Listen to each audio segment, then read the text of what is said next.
हनुमान लगेच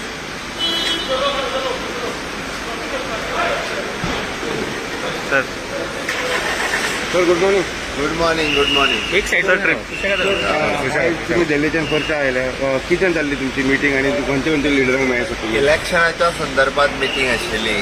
हांव आमचो संघटन मंत्री आनी अध्यक्ष हे तिगूय जाण मिटींग एकूच कडेन आशिल्ली. अमित शाह आशिल्ले, JP नड्डाजी आमच्या पार्टीचे अध्यक्ष, होम मिनिस्टर अमित शाहजी आनी PL संतोषजी, देवेंद्रजी आमचे प्रभारी, दर्शना जरदोश मॅडम, ह्या सगळ्यांची कंबाईन इलेक्शनाच्या संदर्भात चर्चा करपा खातीर ही बैठक आशिल्ली. किती एलायन्साचेर बी डिसिजन घेतलेलें आहा थंय ते सगळे मागीर डिसायड जातले म्हणून. आनी कितें मुद्दे इशू बी डिस्कस केल्ले सर मायनिंगाचेर थँक्यू सर.